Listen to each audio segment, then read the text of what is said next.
maybe representative of just a gouge, something that was driven into it. I mean, that could be anything from a piece of equipment to a shovel,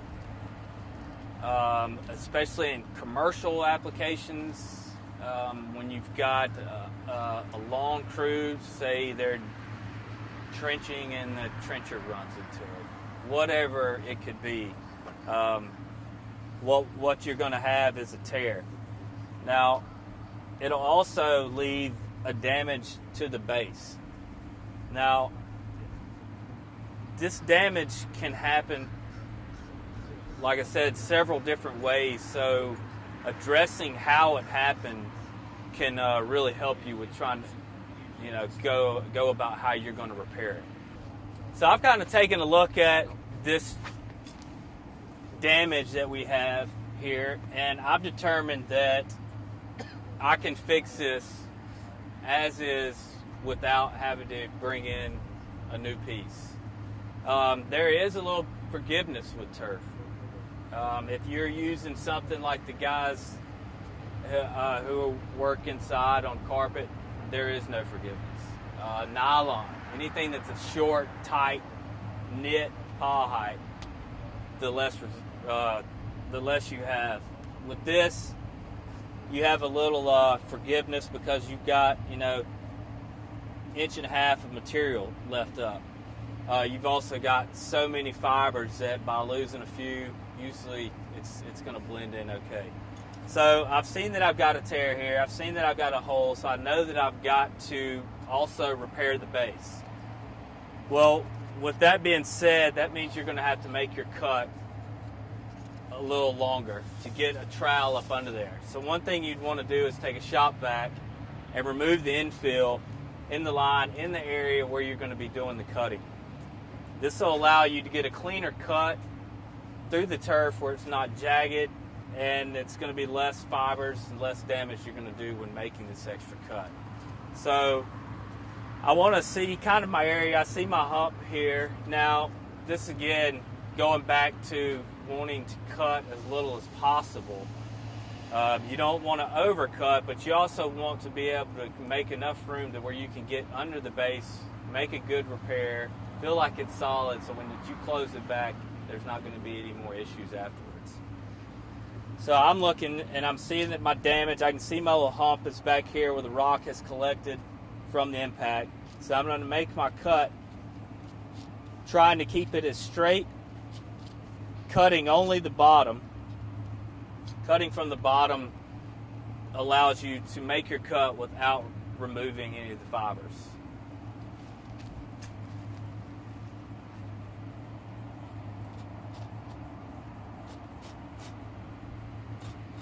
Now you may need to continue to cut depending on the size of the area, depending on the trowel,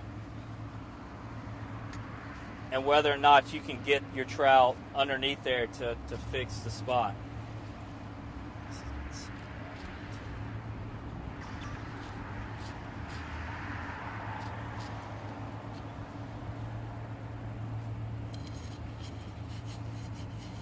Now there's no really complete scientific way of doing this. Whatever's the easiest, whatever you feel like is going to give you the ability to repair the base itself.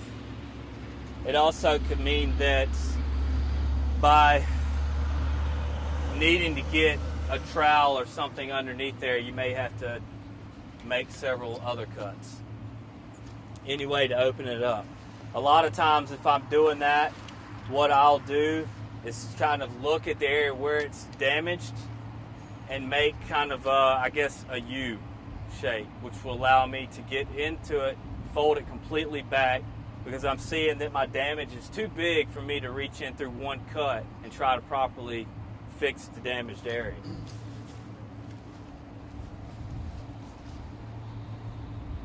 Now what this is doing is it's also adding more seams, but when it's determining a proper fix or you having to make another seam, everything should always be repaired properly and you just live with the seam. So as you can see, I'm cutting from the bottom. It's not removing any fibers. And I'm able to completely see my damaged area and properly get back in there to fix it. Always go outside of the damaged area, because what you're trying to do is mirror what's already existing. You're not going to do that if you can't see what's already existing. So I can see all the area that was damaged, where it was piled up. So I'm going to keep my trowel flat and just work the material back into the hole.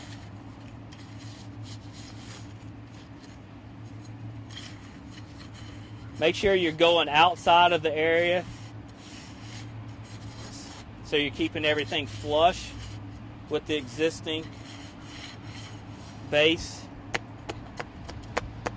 Make sure your stone is compacted. You don't want to just fix it in the hole without giving it any kind of compaction.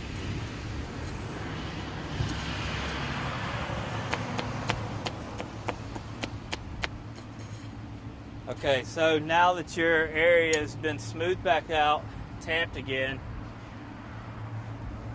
you're going to end up gluing this back. Now, in some cases, you could repair this just by using nails. Today, we're going to repair this by re-gluing. So, you want to make sure that you get your seam tape, which does have different sides. It's gonna pretty much come off of the roll with the right side up, but just in case you're cutting pieces off, it gets flipped around.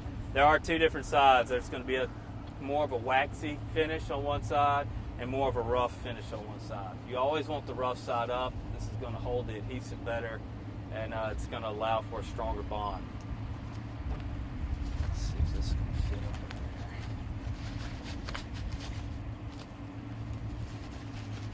there.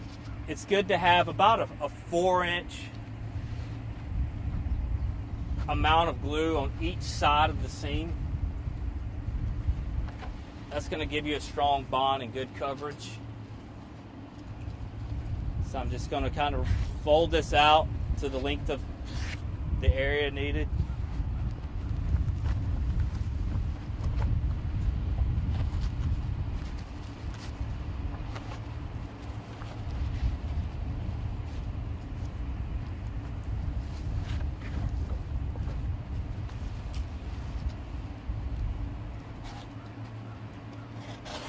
Okay, so now that we have our seam tape put in place, we've got it. We know we have at least 4 inches on either side of the cut. We're just going to apply the glue. So before you're applying the glue, this is where your shop vac can also come in handy before you make these cuts. But you're not always going to get all the infill out of it, so you want to make sure that the seam tape underneath is clean. However you want to do it.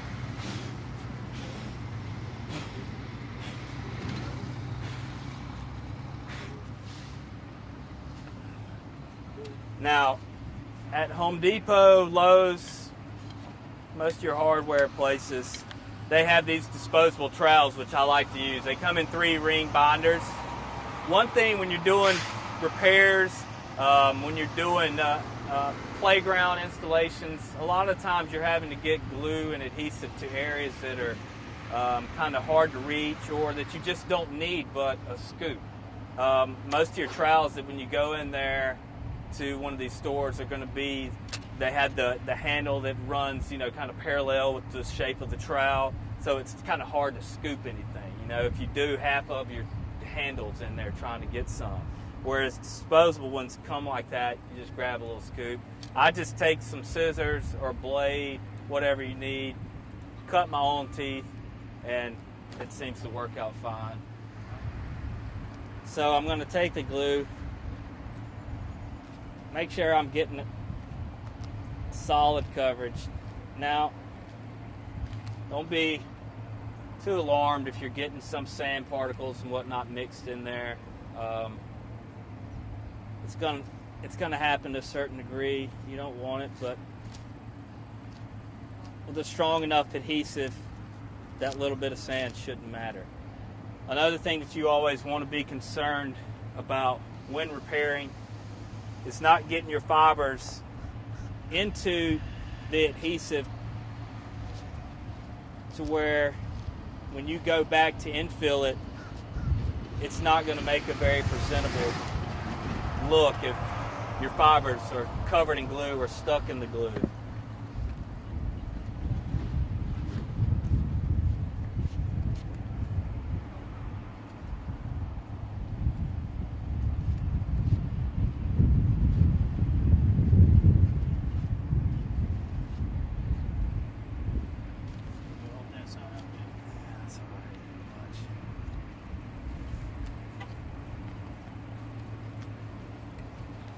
You want to look for any bare, blank areas that could be on your tape.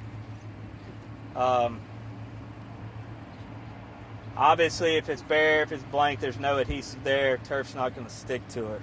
Jim, how thick do you want to put that adhesive? You know, I mean, obviously I cut this myself, so, you know, I try to get, for something like this, 1/8 of an inch is fine. You know, there can be a misconception out there that more glue is better. That's not really the case. As long as you just get a good coverage is more what you're looking for. So, once you've got your tape down, you got your adhesive, you're ready to close your turf back. Now, closing the turf back is important because you want to work it from certain sides. So, I don't know if this is a term used consistently throughout the industry, but I myself have always referred to it as a clean side and a dirty side. Your turf is always going to have a lean to it. It comes out that way.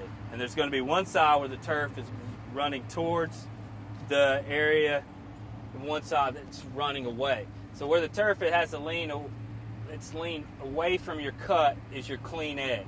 Whereas you can see the difference of your dirty where it's hanging over. You always want to put down the clean edge first. That will allow you to not trap fibers in your adhesive when you're putting this back. So you can see the difference right here. Clean side, dirty side. So this being clean, it's fine right here. So I'm more concerned with closing this back up. Because one thing is this edge is going to be my clean side. So by pulling this up here, I can start slowly working this back in. Now, I'm not worried about this side over here because, like I said, it's the clean side, and I don't have to worry about these fibers coming in, only when I'm the piece that I'm putting down now. So I always work it clean side to dirty. So now that I'm matching this up, you want to kind of almost TP the turf when you're putting it back together. You don't want to just fold it down. If you fold it down, these fibers that are laying over, you're going to trap underneath there. You're going to get adhesive all over it. It's going to become more of a mess. So when I say you kind of TP, it's kind of like bringing both pieces and pressing them down together. Always trying to maintain and keeping your fibers out of the adhesive. Now it's going to get in there somewhat, but it's nothing that time, and if you need to repair it in any way with cleaning it somewhere else, you know, that's not going to come out. I mean, you can see there's a little bit there, but that's nothing that won't come out within a couple of days or so. Now you've got the pieces put back. You're running through your areas, your seam, to make sure that you don't have any trap fibers, that it's looking okay, that it's mirroring everything else that's existing. And then you want to give it a nice little pat down to try and get everything set into your adhesive. So once that's done, you will now be able to add your infill back in, and then